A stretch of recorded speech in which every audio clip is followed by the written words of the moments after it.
நண்பர்களே வணக்கம். நான் குடியாத்தம் குமரன் பேசுகிறேன். நமது மாண்புமிகு தமிழக முதல்வர், தமிழினத்தின் தலைவர், தன்மான தலைவர், திராவிட இனத்தின் தலைவர், திராவிட மாடல் அரசின் நாயகன், இந்தியாவின் சிறந்த முதல்வர், முதன்மை முதல்வர், அன்பு தலைவர் தளபதி மு.க. ஸ்டாலின் அவர்கள் இன்று வன்னியர் சமுதாயத்தின் மக்களுக்கு ஒரு மிகப்பெரிய மரியாதையை தேடி தந்திருக்கிறார். ஒரு மிகப்பெரிய அந்தஸ்தை தேடி தந்திருக்கிறார். இந்த பூமி பந்தில் கடைசி ஒரு வன்னியன் வாழும் வரை தலைவர் தளபதியை நினைப்பார்கள், தலைவர் கலைஞரை நினைப்பார்கள், திராவிட முன்னேற்ற கழக அரசு நினைப்பார்கள், திராவிட மாடல் அரசு நினைப்பார்கள். அந்த அளவுக்கு இன்னைக்கு ஒரு மிகப்பெரிய அங்கீகாரத்தை நம்முடைய மாண்புமிகு தமிழக முதல்வர் அன்பு தலைவர் தளபதி அவர்கள், ஏன் வன்னியர்களின் விடிவெள்ளி, வன்னியர் சமுதாயத்தின் பாதுகாவலர், வன்னியர் சமுதாயத்தின் காவலர், வன்னியர்களை மேன்மைப்படுத்திய தலைவர் தளபதி அவர்கள் இன்றைக்கு அந்த அளவுக்கு வன்னியர்களுக்கு ஒரு மிகப்பெரிய ஒரு அங்கீகாரத்தை தந்திருக்கிறார்.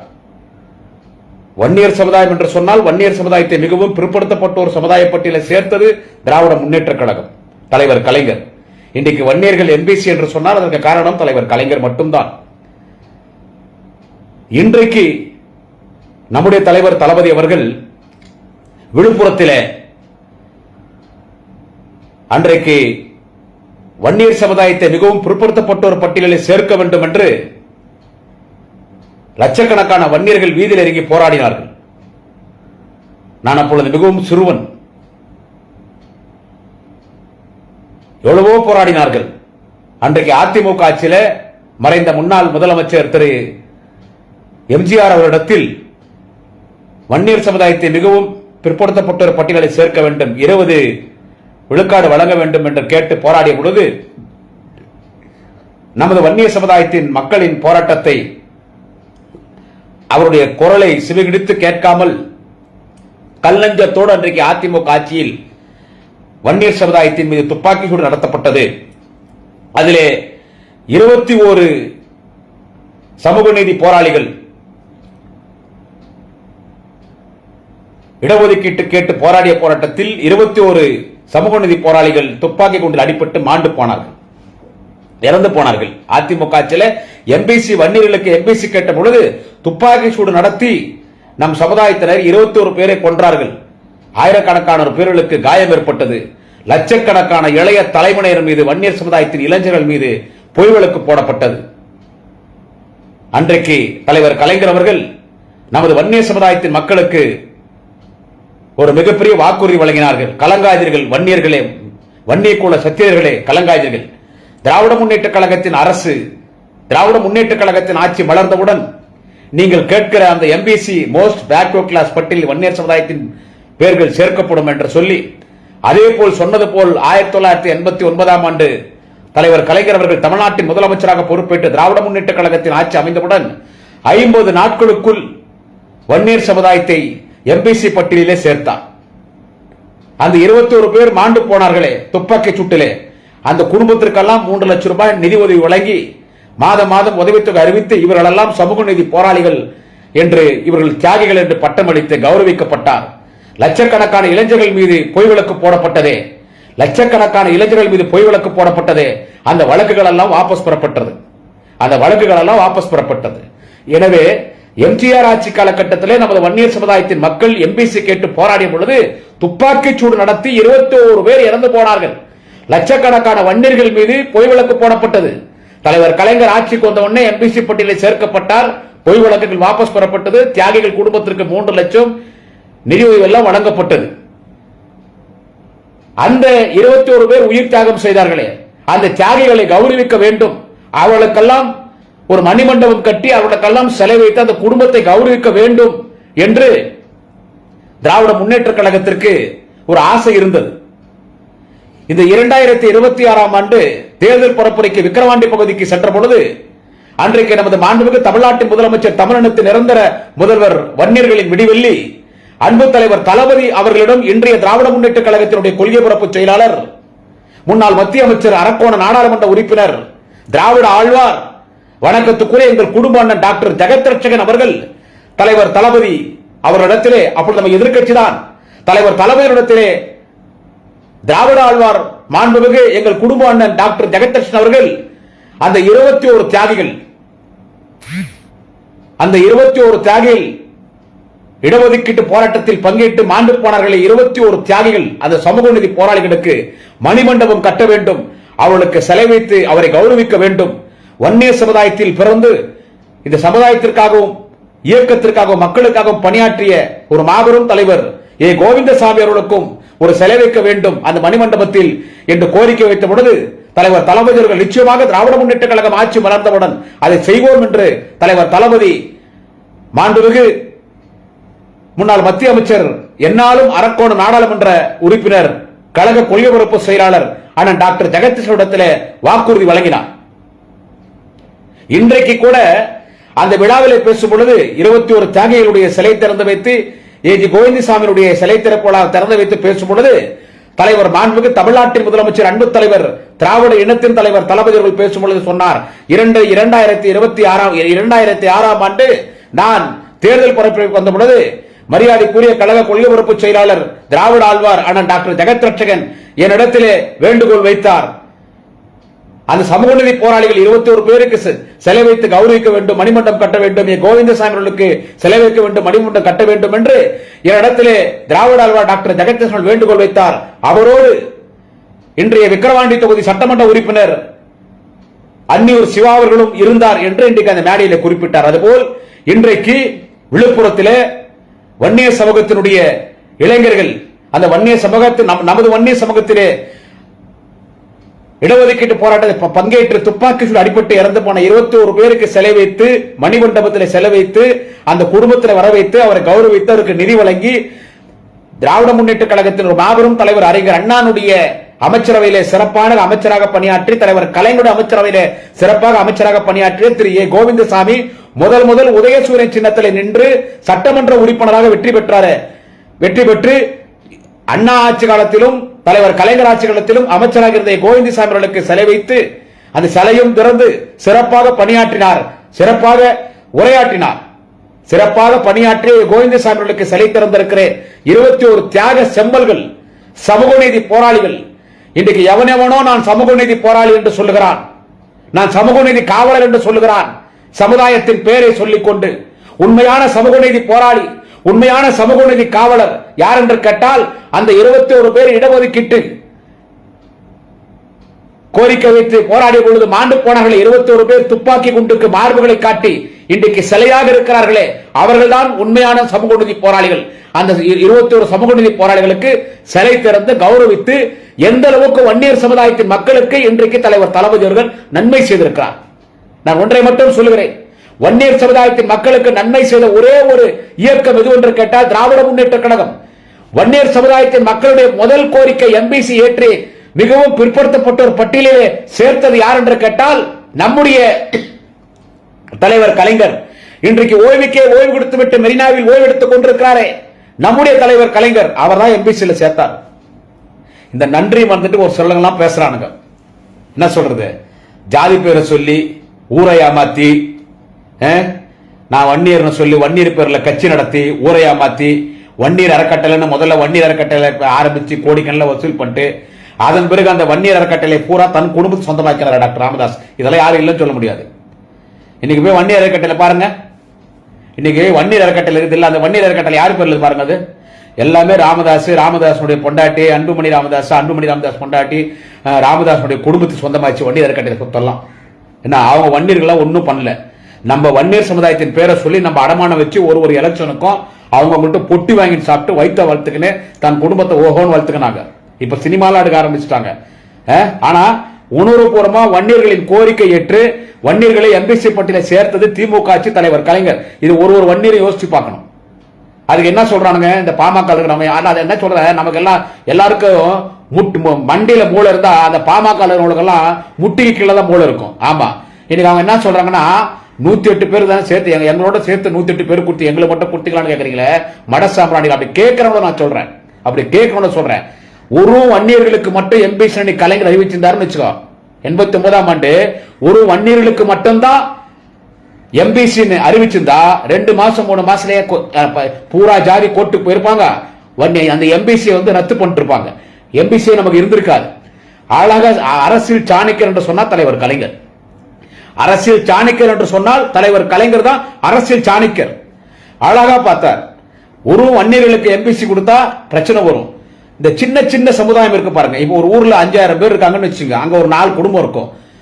பேருக்கு சொல்றேன், வண்ணார், நாவிதர், ஒட்டர், குறவர் இப்படி எல்லாம் இருக்காங்க இல்ல. இப்படிப்பட்ட அந்த குடும்பம் பாத்தீங்கன்னா ஒரு 5000 பேர் தான், 4 குடும்பம் தான் இருக்கும்.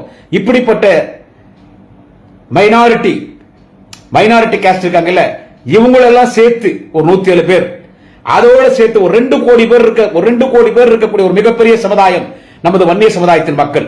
இதெல்லாம் ஊருக்கு 4 பேர் தான் இருப்பாங்க. இப்ப அந்த ஊர்ல 10,000 பேர், நம்ம 10,000 வன்னியர் குடும்பம் தான்.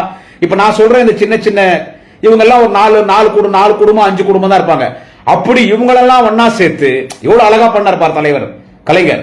இவங்களெல்லாம் ஒன்னா சேர்த்து 107 பேர் இந்த சின்ன சின்ன மைனாரிட்டி கம்யூனிட்டியை சேர்த்து ஒரு 2 கோடி பேர் இருக்கிற பெரிய கம்யூனிட்டிக்கு எம்பிசி அறிவிச்சிட்டார். சோ யாரும் கோர்ட்டுக்கு போக முடியல, ஒன்னும் பண்ண முடியல. இதுவே தனியா வன்னியர் சமுதாயத்தின் மக்களுக்கு எம்பிசி அறிவிச்சிருந்தா என்னைக்கோ போயிட்டு இருக்கும். அது உதாரணம் சொல்லணும்னா, இப்ப இந்த 10.5 வச்சு அரசியல் பண்றாங்கல்ல, அப்பனும் புள்ளியும் பொட்டிமணியும் அவர் பெரியவர் டாக்டர் ராமதாசும் அரசியல் பண்றாங்க இல்ல. இந்த 10.5 ஏடிஎம் காட்சியில எடப்பாடி பழனிசாமி 10.5 கொடுத்துட்டான்ட்டார். எப்ப சொன்னார் எடப்பாடி பழனிசாமி? 4 வருஷம் முதலமைச்சரா இருந்தார்.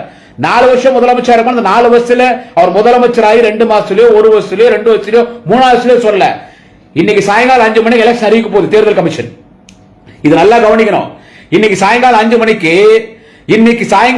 மணிக்கு தேர்தல் கமிஷன் எலெக்ஷன் அறிவிக்க போகுது. இவர் 2 மணிக்கு வன்னியர்களுக்கு 10.5 கொடுத்துட்டார். 2 மணிக்கு அன்று தமிழ்நாட்டின் முதலமைச்சராக இருந்த திரு எடப்பாடி பழனிசாமி அவர்கள் 2 மணிக்கு 10.5 வன்னியர்களுக்கு ஒதுக்கிட்டு சொல்லி அறிவிச்சிட்டார், அரசாணை வெளியிட்டார். 5 மணிக்கு தேர்தல் கமிஷன் எலெக்ஷன் அறிவிக்குது. தேர்தல் நடக்குது. வன்னியர் சமுதாயத்தின் மக்கள் வாழக்கூடிய பெரும்பான்மையான பகுதியில் சேலம் மாவட்டம், தருமபுரி மாவட்டம், இப்படி ஒரு கிட்டத்தட்ட ஒரு 20க்கும் மேற்பட்ட தொகுதியில் வன்னியர் தொகுதியில் ஏடிஎம்கே ஜெயிச்சிருச்சு. பாமக 5 தான் ஜெயிச்சிச்சு. ஏன்? எங்க கேள்விக்குப்பம் தொகுதி இது ரிசர்வ் தொகுதி தான், ஆனா வன்னியர்கள் அதிகமாக வாழ்கிற பகுதி. எங்க கேள்விக்குப்பம் தொகுதியில கூட அதிமுக கூட்டணி கட்சி வேட்பாளர் திரு ஜெகன்மூர்த்தி இங்க வெற்றி பெற்றிருக்கிறார். அதற்கு காரணம் வன்னியர்களுடைய வாக்கு. வன்னியர்கள் ஓட்டு போட்டாங்க. ஏன்? அந்த 10.5 எடப்பாடி கொடுத்துட்டாரு, எடப்பாடி கட்சியில நிக்கிறாரு, ஓட்டு போட்டாங்க. சரி, மக்கள் ஓட்டு போட்டாங்க, அவர் ஜெயிச்சார். எதுக்கு ஓட்டு போட்டாங்க? அந்த 10.5. இப்படி வன்னியர்கள் எல்லாம் ஏமாந்து எடப்பாடி பழனிசாமி வன்னியர்களை ஏமாத்திட்டார். 10.5 கொடுத்துட்டாரு போய் சொல்லிட்டார். அப்படி எடுத்த உடனே கொடுக்க முடியாது, நிறைய ஃபார்மாலிட்டிஸ் இருக்கு, நாம்ஸ் இருக்கு, எலெக்ஷன். அதாவது ஒரு 3 மணிக்கு வன்னியர்களுக்கு 10.5 அரசாணை வெளியிடுறாங்க. 5 மணிக்கு தேர்தல் கமிஷன் எலெக்ஷன் அறிவிக்கிறாங்க. நம்ம ஆட்சிக்கு வந்தோம், எல்லாம் கோர்ட்டுக்கு போனாங்க. கோர்ட்டுக்கு போன கோர்ட்ல நீதிபதி என்ன பண்ணாரு? எப்படி நீ கொடுத்த 10.5 எப்படி கொடுக்க முடியும்? நீ அதுக்கு ஜாதிவாரி கணக்கெடுப்பு நடத்தணும், எவ்வளவு நாம்ஸ் இருக்கு, நீ அமைச்சரவை கூட்டியோ இல்ல நீ அரசாங்க ஆணை வெளியிட்டா இது செல்லாதுன்னு ரத்து பண்ணிட்டாங்க. இந்த பழைய திமுக மீது தூக்கி போடுறாங்களே, இது என்ன நியாயம் இருக்குது? அப்படி சொன்ன உடனே எடுத்து கொடுத்துட முடியுமா 10.5? அதுக்கு நிறைய நாம்ஸ் இருக்கு. சொல்ல வருகிற செய்தி இதுபோல்தான். அன்றைக்கு தலைவர் கலைஞர் 89ஆம் ஆண்டு வன்னியர் சமுதாயத்தின், நமது வன்னியர் சமுதாயத்தின் மக்களை எம்பிசி பட்டியல சேர்த்தார் இல்ல, எம்பிசி பட்டியல அது அவர் இந்த ஒரு வன்னியர்களுக்கு மட்டும் எம்பிசி சொல்லிட்டு தான் இன்னைக்கு 10.5 என்ன நிலைமை ஏற்பட்டுச்சோ அன்னைக்கு அதே மாதிரி தான் 10. அன்னைக்கு எம்பிசி செல்லாதுன்னு இருக்கும் கோர்ட்டு. 107 ஜாதிகளை ஒன்னா சேர்த்தனால இன்னைக்கு நமது வன்னியர் சமுதாயத்தின் மக்கள் சமுதாயத்தில் உயர்ந்து நிற்கிற டாக்டர், வக்கீல், இன்ஜினியர், போலீஸ், அரசு அதிகாரி, ஒன்றிய அரசுல பெரிய அதிகாரி, ஐடி கம்பெனில பெரிய அதிகாரி, இன்னைக்கு படிப்பில, கல்வியில, வேலை வாய்ப்புல இன்னைக்கு நமக்கு இடஒதுக்கீடு கிடைச்சிருது என்று கேட்டால் எம்பிசி. அதற்கு காரணம் ஓய்வு கொடுத்து விட்டு மெரினாவில் ஓய்வு எடுத்துக் கொண்டிருக்கிற முத்தமிழறிஞர் டாக்டர் கலைஞர் என்கின்ற அந்த மாபெரும் தலைவன் இன்றைக்கு அந்த போராட்டத்தில் ஈடுபட்ட அந்த சமூக நீதி போராளிகளுக்கு 21 பேருக்கு செலவித்து கௌரவித்திருக்கிறார். ஒரு மிகப்பெரிய சமுதாய தலைவர் கோவிந்தசாமி அவர்களுக்கு செலவித்திருக்கிறார். 21 சமூக நீதி போராளிகளுக்கு மணிமண்டபம் கட்டியிருப்பது யார் என்று கேட்டால் வன்னியர்களின் பெயரை சொல்லி ஊரை ஏமாற்றி இன்றைக்கு சொத்து சேர்த்துக் கொண்டு வன்னியர்களின் அறக்கட்டளையை கொள்ளையடித்து பாமகவினர் சொத்துக்களை சூறையாடி இன்றைக்கு பாமக பாட்டாளி மக்கள் கட்சி இன்றைக்கு வன்னியர்கள் வன்னியர்கள் என்று வன்னியர்களை அடமான வைத்து இன்றைக்கு மோசடி செய்து கொண்டிருக்கிற டாக்டர் ராமதாசோ அன்புமணி ராமதாசோ இல்லை, தலைவர் தளபதி ஸ்டாலின். தலைவர் தளபதி ஸ்டாலின் மாண்புமிகு தமிழ்நாட்டின் முதலமைச்சர், நமது வன்னியர் சமுதாயத்தின் விடிவெள்ளி தலைவர் தளபதி ஸ்டாலின் தான் இன்றைக்கு சமூக நீதி போராளிகளுக்கு வன்னிய மக்களுக்கு மணிமண்டபம் கட்டியிருக்கிறார். அதுக்கு இந்த அன்புமணி ராமதாஸ் என்ன சொல்ற அப்படின்னா, காலையில் ஒரு பதிவு போட்டேன். நான் யாரையும் திட்டல, நான் சேனல்ல பேசினேன். நான் யாரையும் திட்டல. என்ன சொல்றது, நான் யாரையும் திட்டல. இந்த மாதிரி எங்க தலைவர் தளபதி வந்தாருங்க, முதலமைச்சர் வந்தாருங்க.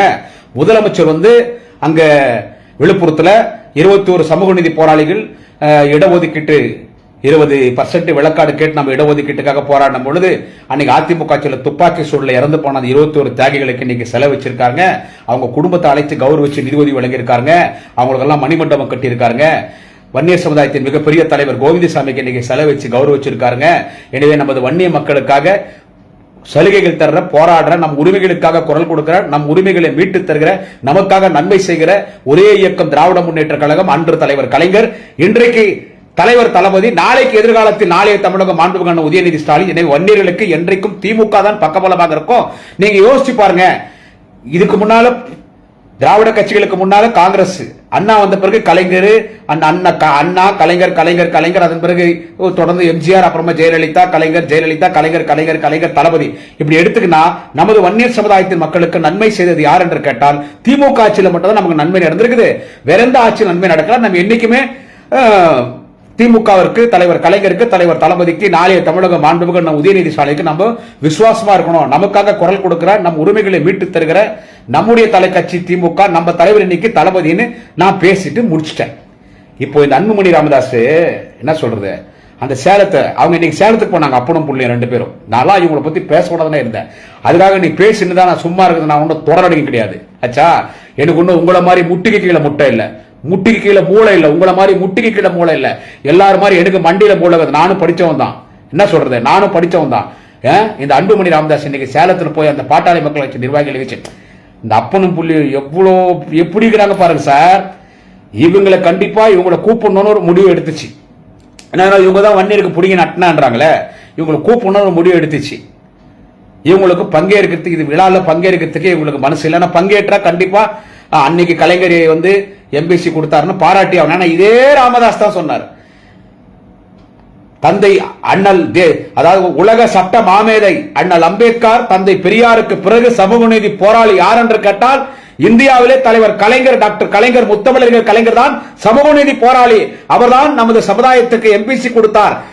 என்றைக்கும் நம் சமுதாயம் அவருக்கு நன்றி கடன் பட்டிருக்கிறது பேசினவர், அவர் கூட்டு போய் பாராட்டு நடத்துறவர் தான் இதே டாக்டர் ராமதாஸ். இன்னைக்கு அந்த விழா கொஞ்சம் தான் பாராட்டி இருக்கணும், அன்புமணி பாராட்டி பேசிருக்கணும். அதனால இன்னைக்கு வராருன்னு கன்ஃபார்ம் ஆன உடனே அப்பனும் உள்ள என்ன பண்றாங்க, சேலத்துல நிர்வாகிகளை சந்திக்க போறேன் டேட் கொடுத்துட்டு ஓடி போட்டாங்க. ஆனா நேற்று டாக்டர் ராமதாஸ் என்ன சொல்றாரு, நான் ஊர்ல இல்லைன்னு தெரிஞ்சுன்னு முதலமைச்சர் வராரு. இவர் ஊர்ல இல்லைன்னு தெரிஞ்சுன்னு முதலமைச்சர் வரானா? இதெல்லாம் பேசினா என்னத்துக்கு வேணா விடு. அவங்க தான் பிள்ளைக்காத்தனமா பேசுறாங்க, நம்ம அப்படி பேசக்கூடாது. அது இன்னைக்கு இந்த அன்புமணி ராமதாஸ் அந்த போய் அங்க போய் உட்காந்து ஊரை ஏமாத்துறதுக்கு மணிமண்டபம் கட்டுற திறந்துக்கிறாங்க. ஊரை ஏமாத்துறதுக்கு மணிமண்டபம் திறக்கிறாங்களா? இது எல்லாம் என்ன ஊரை ஏமாத்துறது? நான் அன்புமணி கேட்கிறேன், யோ இதுல என்ன ஊரை ஏமாத்துறது? எங்க கட்சியினுடைய கொள்கை பரப்பு செயலாளர், எங்க கட்சியினுடைய கொள்கை பரப்பு செயலாளர், முன்னாள் மத்திய அமைச்சர், அரக்கோண நாடாளுமன்ற உறுப்பினர் என்ன சொல்றது, நீங்க எல்லாம் வன்னியர் சமுதாயத்தின் பேரை சொல்லி ஊரை ஏமாத்துறீங்க. ஆனா உண்மையிலே வன்னியர் சமுதாயத்தின் மக்கள், அவன் எந்த கட்சியா இருந்தாலும் அவர் எல்லா சமுதாயத்துக்கும் சேராரு. குறிப்பா சொல்றேன், எந்த வன்னியர் சமுதாயத்தின் மக்கள் நன்மை செய்யறது யாருன்னு கேட்டா எந்த பிரதிபலனும் எதிர்பார்க்காத திராவிட ஆளுநர் டாக்டர் ஜெகத் ரட்சகன். ஏன் உங்க பாட்டாளி மக்கள் கட்சியை வளர்த்தவர் யாருன்னு கேட்டா மிகுந்த மரியாதைக்குரிய, வணக்கத்துக்குரிய, போட்டுதலுக்குரிய அமரர், மாவீரன், வன்னியர் சங்க தலைவர் ஜே குரு அவர்கள். அவர் இல்லைன்னா பாமக கிடையாது, உங்க அப்பம் கிடையாது. புரியுதா? ஜே குரு அவர்கள் ஹாஸ்பிட்டல் இருக்கும் போது ஒரு குளுக்கோஸ் பாட்டில் வாங்கி கொடுத்திருப்பீங்களா? ஒரு பிஸ்கட் பாக்கெட் வாங்கி கொடுத்திருப்பீங்களா? ஒரு ஆரஞ்சு பழம் வாங்கி கொடுத்திருப்பீங்களா? ஒரு ஆப்பிள் பழம் வாங்கி கொடுத்திருப்பீங்களா? ஒரு சின்ன மாத்திரை வாங்கி கொடுத்திருப்பீங்களா? லட்சக்கணக்கில் செலவாகுது. அப்பனும் புள்ளியும் ஓடு போட்டீங்க. அன்னைக்கு அவர் ஹாஸ்பிட்டல் இருந்து அவர் டிஸ்சார்ஜ் பண்ணி கூட்டினதுக்கு ஹாஸ்பிட்டல் பணம் கட்டினாரு. இதை நான் சொல்லி காட்டல. ராமதாசும் அன்புமணி எவ்வளவு பெரிய மோசடி, போர்வழிகள், ஜாதி பேரை சொல்லி எப்படி ஏமாத்துறாங்கன்றதுக்கு நான் இங்க சொல்ல வருகிற செய்தி. அன்னைக்கு டாக்டர் ஜெகத் ரட்சகன் தான் உதவி பண்ணாரு. அவங்க பையனே என்கிட்ட சொல்லியிருக்காரு, மாவீரன் ஜெயகுருடைய மகன் குடியாத்து வருவார், நீங்க இறந்துட்ட. ஆனா மகாலிங்களுடைய பசங்களாம் ஒரு ஃப்ரெண்டு சுண்ணாம்பட்டியில கோகுலாபுரத்துல வருவாங்க, என்கிட்ட சீவூர் கோகுலாபுரத்துக்கு வருவாங்க, நானும் சீவூர் தானே வருவாங்க. அதனால நான் ஒண்ணு சொல்லிட்டா என்ன தெரியுமா, அதுக்கு இன்னைக்கு என்னன்னு கேட்டா ஊரை ஏமாத்துறதுக்கு மணிமண்டபம் தருகிறாங்களா? யாரு ஊரை ஏமாத்துறோம்? நாங்க ஊரை ஏமாத்துறோமா? வன்னியர்களை எம்பிசி பட்டியல சேர்த்து அது ஊரை ஏமாத்துறதா? வன்னியர்கள் மீது எம்ஜிஆர் ஆட்சியில் போடப்பட்ட லட்சக்கணக்கான பொய் வழக்குகளை வாபஸ் பெற்றோம், அது ஊரை ஏமாத்துறதா? அது 21 சமூக நீதி போராளிகள் குடும்பத்துக்கு அன்னைக்கே கலைஞர் 3 லட்சம் கொடுத்தாரு, அது ஊரை ஏமாத்துறதா? அவங்கள தியாகின்னு அறிவிச்சாரு, அது ஊரை ஏமாத்துறதா? இன்னும் வரைக்கும் உதவி தண்ணி அந்த குடும்பத்துக்கு வருது திமுக ஆட்சியில் வழங்குது, அது ஊரை ஏமாத்துறதா? அவர்களுக்கெல்லாம் தியாகிகளுக்கு உலகம் அழியும் வரை அவர்கள் பேசப்பட வேண்டும் என்று அவர்களுக்கு என்று மணிமண்டபம் கட்டி அவர்களுக்கு சிலை வைத்து அவர் குடும்பத்தை கௌரவித்தாரே முதலமைச்சர் தலைவர் தளபதி, வன்னியர்களின் விடிவெள்ளி தலைவர் தளபதி, அது ஊரை ஏமாத்துறதா? எதையா ஊரை ஏமாத்துறது? என்னையா வன்னியர்களை நாங்க துரோகம் பண்ணிட்டோம்? 10.5 10.5 ஊரை ஏமாத்துறது எடப்பாடி பழனிசாமி. 2 பேர் சேர்ந்து கேம் ஆடி வன்னியர்களுடைய தலையில முளகா அடிச்சுங்க. 10.5 அவனா எலெக்ஷன் அறிவித்து 3 மணி நேரம் இருக்கும்போது எவனா அறிவிப்பானா 10.5 சொல்லு? யாரை ஏமாத்துறீங்க? அது ஜாதிவாரி கணக்கெடுப்பு நடத்தணும். எவ்வளவு விஷயம் இருக்குது. எத்தனை மாநிலத்தில் அந்த மாநிலம் ஜாதிவாரி கணக்கெடுப்பு நடத்தி அவங்க பல்வேறு சமுதாயத்தை இடஒதுக்கீடு வழங்கும் பொழுது நீதிமன்றம் ரத்து பண்ணல. நீ யாரா ஜாதிவாரி கணக்கெடுப்பு நடத்துறதுக்கு? நீதிமன்றம் கேட்டுச்சா? உச்ச நீதிமன்றம், ஒன்றிய அரசு, யூனியன் கவர்மெண்ட் அவங்க தான் ஜாதிவாரி கணக்கெடுப்பு நடத்தணும். நீ நடத்த செல்லாம ரத்து பண்ணிட்டான் இல்ல? அது ஒன்றிய அரசு, மோடி அரசு ஜாதிவாரி கணக்கெடுப்பு நடத்தணும். அன்னைக்கு பிஜேபி கூட்டணி, நீ அதிமுக எல்லாம் ஜாதிவாரி கணக்கெடுப்பு நடத்தாத அப்பாவி வன்னிய மக்களுடைய வாக்கை சூறையாடுவதற்கு நீயும் எல்லாரும் கேம் தான். நீ உங்க அப்பனும் எடப்பாடி பழனிசாமி சேர்ந்து ஆனது. நீங்க எல்லாம் சேர்ந்து அன்னைக்கு நம்ம சமுதாய வன்னிய சமுதாயத்தின் மக்களை ஏமாத்துறதுக்கு எலெக்ஷன் அறிவிக்கிறதுக்கு 3 மணி நேரம் இருக்கும் போது 10.5 ஊரே ஏமாத்துறீங்களா? ஓட்டு எல்லாம் வாங்கிக்கிறீங்க. அப்பாவி மக்கள், திமுக ஓட்டு போடுறவன், கம்யூனிஸ்ட் ஓட்டு போடுறவன், மதிமுக ஓட்டு போடுறவன், காங்கிரஸ் ஓட்டு போடுறவன், எல்லா கட்சிக்கும் ஓட்டு போடுறவங்க கூட அன்னைக்கு அதிமுக ஓட்டு போட்டான். அதிமுக கூட்டணி ஏன்னா 10.5 கொடுத்துட்டாரு எடப்பாடி. அப்ப டாக்டர் ஐயா வாங்கி கொடுத்துட்டாரு. நீங்க ஊரே ஏமாத்த அவங்களுக்கு என்ன தெரியும்? இந்த 3-4 மாசத்துல கோர்ட்டுக்கு போனாங்க, ரத்து பண்ணிட்டாங்க. ஊரை ஏமாத்துறது, மோசடி பண்றது யாருன்னு கேட்டா இப்போ எடப்பாடி பழனிசாமி சொல்லு, உங்களுக்கு நீங்களே சொல்லிக்கீங்க. அப்பனும் புள்ளி கண்ணாடிக்கு முன்னால திமுகவும் அது இருக்கிற முதலமைச்சரே வன்னியர்களுக்கு எதிரானவர், வன்னியர்களுக்கு விரோதி யாருன்னு கேட்டா தளபதி ஸ்டாலின், அன்புமணி ராமதாஸ் சொல்றியே, உன் வாய்க்கு லக்குவா அடிக்காது. நான் பேசக்கூடாதுன்னு இருந்தேன். காலையில் நான் போட்ட பதிவு ரொம்ப டீசெண்டா போட்டேன். இந்த நிகழ்ச்சி நடந்துச்சு, நம்ம வன்னிய சமுதாயத்தின் மக்களுக்கு கௌரவிச்சதுக்கு நானும் எனக்கு திமுக காரன் என்ற தொடர்தான் எனக்கு பெருமை. கலைஞரின் முரட்டு பக்தன், தலைவர் தளபதியின் முரட்டு பக்தன், நாளைய தமிழக மன்னன் உதயநிதி அவர்களினுடைய முரட்டு பக்தன், திமுகவின் தொண்டன், பேச்சாளர், இது சொல்றதுதான் எனக்கு பெருமை. ஆனா எல்லாருக்கும் ஜாதின்னு ஒண்ணு இருக்குது, ஜாதி சர்டிபிகேட் ஒண்ணு இருக்குது. அந்த வகையில என் ஜாதி சர்டிபிகேட்ல வன்னிய கூட சத்திரியர். அந்த வகையில நானும் தலைவர் தளபதிக்கு நன்றி சொல்கிறேன். நன்றி சொல்லி தான் பதிவு போட்டேன். நான் யாரையும் திட்டுற மாதிரி நான் இருக்கல.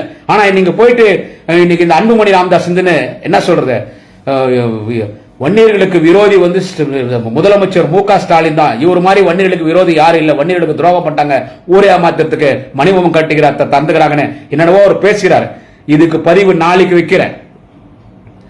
இப்ப உனக்கு சூடா பதில் கொடுந்தா சொன்னேன். அதனால வன்னியர்களை ஏமாத்தினாங்கன்னு சொன்னா, வன்னியர்களை ஏமாத்துறது யாருன்னு கேட்டா நீயும் உங்க அப்பனும். ராமதாசும் அன்புமணி ராமதாஸ் தான் வன்னியர்களை ஏமாத்துறது. எங்க தலைவர் தளபதி கிடையாது அண்ணே.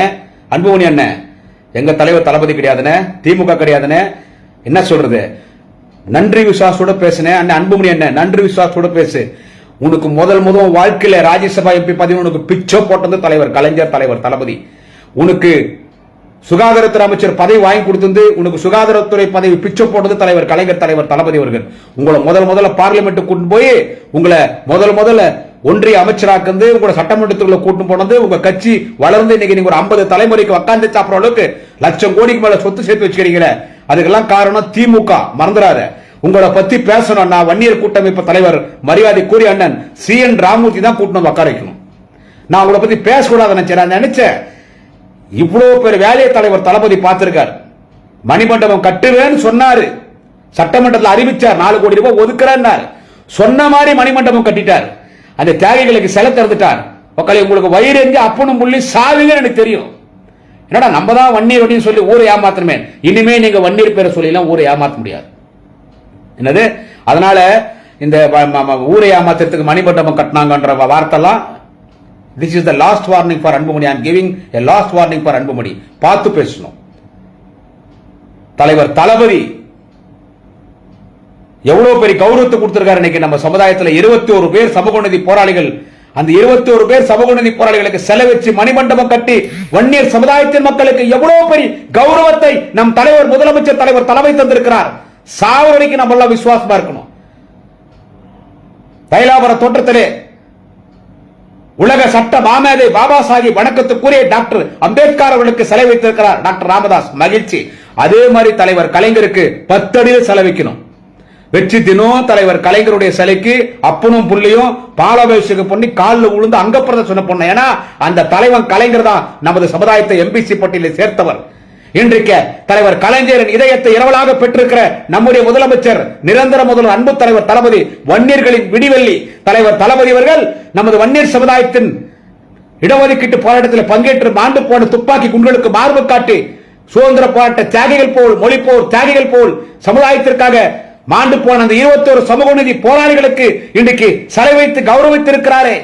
கோவிந்த சாமிகளுக்கு சிலை வைத்து கௌரவித்து மணிமண்டபம் கட்டியிருக்காரு. அந்த தலைவன் தளபதிக்கு நாம் விசுவாசமாக இருக்க வேண்டும். நமது வன்னியர் சமுதாயத்தைச் சேர்ந்த குடும்பங்கள் ஒரு வீட்டிலும் தலைவர் கலைஞர் தலைவர் தளபதி படம் வைக்க வேண்டும். அந்த அளவுக்கு தலைவர் கலைஞருக்கும் தலைவர் தளபதிக்கும் நமது வன்னியர் சமுதாயத்தின் மக்கள் நாம் கடமைப்பட்டிருக்கிறோம். எனவே அன்புமணி ராமதாஸ் சொல்ற, பார்த்து பேசணும். ஊரியா மாற்றத்துக்கு மணிமண்டபம் கட்டுறாங்க. வன்னியர்களுக்கு இவர மாதிரி எதிரி இல்ல, மோசமான முதல்வர், அதெல்லாம் வாயில நீ பேசக்கூடாது. உனக்கெல்லாம் கேடு காலம் காத்து நிக்குது. நாளைக்கு இன்னொரு பதிவில் சந்திக்கிறேன். நன்றி, வணக்கம். முடியாது.